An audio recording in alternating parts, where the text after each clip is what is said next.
بلاول کہتے ہیں کہ نہ وزارتیں لیں گے نہ آخری 2 سال کے لیے وزیر اعظم بنیں گے، جبکہ نون لیگ یہ تاثر دے رہی ہے کہ پیپلز پارٹی حکومت کا حصہ ہوگی۔ جماعتوں کی لیڈرشپ میں یہ تضاد کیوں ہے؟ دیکھیں جی، اگر نون لیگ اور پیپلز پارٹی مل کر حکومت بناتے ہیں تو یہ ایک مجبوری کی شادی ہوگی، کیونکہ دونوں کو رشتہ نہیں مل رہا کوئی اور۔ وہ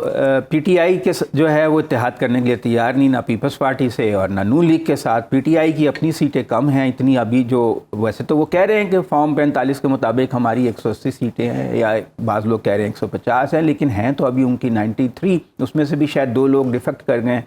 تو اب نون لیگ کی بھی سیٹیں جو ہیں وہ مشکوک ہو گئی ہیں، 3 جو ہیں اسلام آباد کی سیٹیں، وہ ان کے نوٹیفیکیشن معطل ہو گئے ہیں اسلام آباد ہائی کورٹ سے۔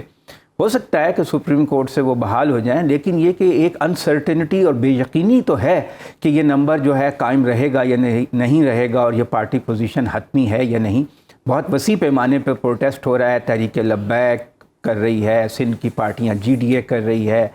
اور مختلف جماعتیں جو ہیں گواہیاں دے رہی ہیں، جماعت اسلامی کے لوگ گواہیاں دے رہے ہیں کہ ہمارے بھی 45 فارم جو ہیں وہی ہیں جو پی ٹی آئی کے ہیں، تحریک لبیک والے بھی کہہ رہے ہیں، اس کے رزلٹ اور ہیں، جو فارم 47 کے رزلٹ اور ہیں۔ اگر فرض کیجئے کہ عدلیہ نے اس پہ کوئی متحرک کردار ادا کر دیا اور اس معاملے کو ٹیک اپ کر لیا تو پھر پارٹی پوزیشن بدل بھی سکتی ہے، تو یہ حتمی پوزیشن نہیں ہے۔ سب سے بڑی پارٹی تو پی ٹی آئی ہے آزاد امیدواروں کی شکل میں، اور وہ اب انہوں نے سنی اتحاد کونسل میں بھی شمولیت کر لی ہے۔ تو اس سے اب دیکھنا یہ ہوگا کیا ان کو مخصوص نشستیں جو خواتین کی 60 ہیں قومی اسمبلی کی اور 10 مائنورٹیز کی، وہ ملتی ہیں یا نہیں ملتی، کیونکہ ایک بعض لوگوں کی رائے یہ ہے کہ اس کا ایک خاص تاریخ ہوتی ہے، اس تاریخ تک ان کو نام جمع کرانے تھے، چونکہ انہوں نے نہیں کرائے تو اب انہیں نہیں ملیں گی۔ دوسری انٹرپریٹیشن یہ ہے کہ وہ اگر جیسے وہ پشاور ہائی کورٹ میں چلے بھی گئے ہیں۔ اسی پہ ہم بیرسٹر گوہر کا آج کا شارٹ بھی سنوا دیتے ہیں۔ جی، ہم یہ اعلان کرنے جا رہے ہیں کہ پاکستان تحریک انصاف کی آزاد وہ ہم باضابطہ طور پہ ان کے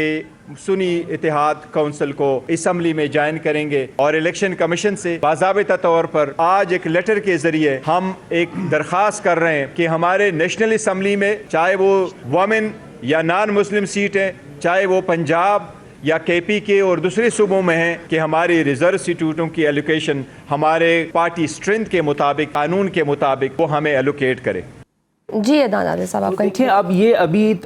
جو پارٹی پوزیشن ہے اور نمبر آف سیٹس ہے وہ انسرٹن ہے۔ اگر پیپلز پارٹی اور نون لیگ اتحاد کر بھی لیں تو وہ ایک مضبوط اتحاد نہیں ہوگا، ایسا اتحاد جس کو واضح اکثریت حاصل ہو۔ انہیں پھر ایم کیو ایم کی بھی ضرورت پڑے گی اور چھوٹی پارٹیوں کی بھی ضرورت پڑے گی، تو ایک بے یقینی کی فضا تو موجود ہے۔ اور اخلاقی ساکھ اپنی جگہ جو متاثر ہے اس وقت پورے پاکستان میں، 3 صوبوں میں تو بہت زیادہ احتجاج ہے، جو چھوٹے صوبے جنہیں ہم کہتے ہیں کے پی، بلوچستان اور سندھ۔ تو اب یہ کیا رنگ لائے گا، اور یہ عالمی سطح پہ بھی بین الاقوامی میڈیا نے بھی الیکشن کے شفاف نہ ہونے پہ بڑے سوالات اٹھائے ہیں۔ کوئی بھی ملک جو ہے وہ ان کو شفاف الیکشن تسلیم کرنے کے لیے اس طرح سے تیار نہیں ہے جو جمہوریتیں ہیں۔ چین نے تو آج بیان جاری کیا ہے اور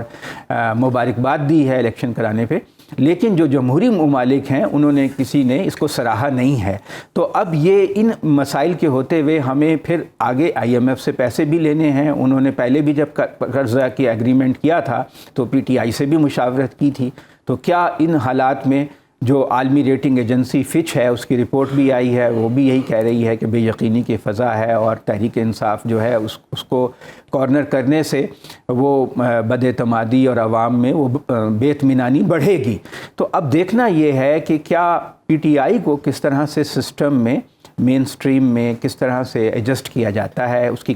کیا وہ اگر وہ اپوزیشن میں بیٹھتے ہیں تو کیا وہ پارلیمان میں کردار ادا کرتے ہیں یا وہ سٹریٹس پہ پروٹیسٹ بھی جاری رکھتے ہیں۔ تو ایک مشکل صورتحال کا ملک کو سامنا ہے۔ پاکستان میں جمہوریت کا معیار کیوں گر رہا ہے؟ کیونکہ اس رپورٹ کے مطابق پاکستان کی گزشتہ سال کی رینکنگ میں 11 درجے تنزلی کے بعد اقوام عالم میں 118ویں نمبر پر پاکستان آ گیا ہے۔ دیکھیں معیار تو پہلے بھی گرا ہی ہوا تھا، مزید گر گیا۔ مطلب کبھی بھی ہمارے ہاں کوئی خالص جمہوریت تو نہیں رہی، ایک نیم جمہوری سا معاشرہ ہے پاکستان کا، اور کئی دفعہ فوجی ادوار رہے، ایوب خان کا، جنرل ضیاء کا، یحییٰ خان کا، اور پھر جنرل مشرف کا،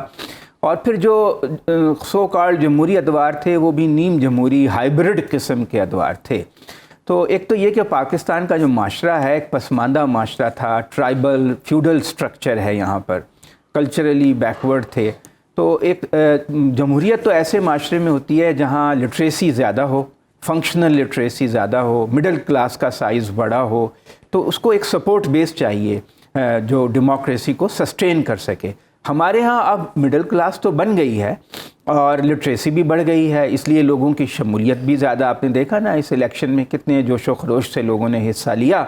اور لمبی لائنیں لگی ہوئی تھیں، اگر وقت بڑھا دیا جاتا تو شاید ٹرن آؤٹ اور بھی زیادہ ہو جاتا۔ تو کوئی مایوسی کی بات نہیں ہے، پاکستان جو ہر قوم ایک نئی قوم ہے، 70-75 سال ہمیں ہوئے ہیں، دنیا کی قومیں تو کئی 100 سال پرانی ہیں، ترکی، انڈیا اور چین، یہ تو پرانی تہذیبیں ہیں نا، ہماری نسبتاً ایک نئی قوم ہے، ہم اپنی غلطیاں کر رہے ہیں اور ارتقا کر رہے ہیں، اور ٹھیک ہے مسائل ہیں اور بڑے شدید قسم کے ہیں، لیکن آپٹیمزم بھی تو ہے نا۔ اب جس طرح ہمارے نوجوان متحرک ہوئے ہیں اور ہمارا جو کثیر لسانی اور نسلی ایک معاشرہ ہے جس میں پختون ہیں، بلوچ ہیں، سندھی ہیں، سرائکی ہیں، پنجابی ہیں، تو یہ یہاں پر جمہوریت کے بغیر ہم چل نہیں سکتے۔ اگر ہم خواہش بھی کریں کہ یہاں جمہوریت نہ ہو بالکل اور آمرانہ نظام پختہ قائم ہو جائے تو ہو نہیں سکتا، کیونکہ ایک تو یہاں پہ لوگوں نے طویل عرصے سے انگریز دور سے کچھ نہ کچھ جمہوریت کا مزہ چکھا ہے۔ مولانا فضل الرحمان کی سیاست کو آپ کیسے دیکھتے ہیں؟ دیکھیں فضل الرحمان صاحب کی جو سیاست ہے اس کو سب سے زیادہ نقصان پہنچایا ہے عمران خان صاحب کی پارٹی کی مقبولیت نے، اور وہ جو پختون علاقوں میں ان کا زیادہ اثر و رسوخ تھا، اور وہاں پہ تو ہم دیکھتے ہیں کہ ایک بہت ہی اوور ویلمنگ سپورٹ ہے پی ٹی آئی کے لیے، 80% سے بھی زیادہ۔ وہاں پہ ایسا ہوتا نہیں تھا کہ عموماً یہ ہوتا تھا کہ 15-20% کے حساب سے 3-4 پارٹیوں میں مینڈیٹ تقسیم ہو جاتا تھا، JUI، ANP، مسلم لیگ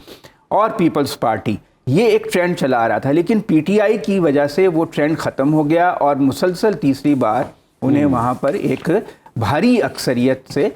ووٹ ملے ہیں۔ تو فضل الرحمان صاحب کی ویسے بھی جو پارٹی ہے اس نے کبھی پاکستان کی جو ٹوٹل اگر آپ ووٹ بینک دیکھیں تو اس میں 2% سے زیادہ ان کا شیئر رہا نہیں ہے۔ تو اب وہ غصے میں ہیں کہ جس طریقے سے نون لیگ کو سیٹیں ملی، جس طریقے سے پیپلز پارٹی کو ملی یا MQM کو ملی، اس طریقے سے مجھے کیوں نہیں ملی، ان کی گریونس ہی ہے۔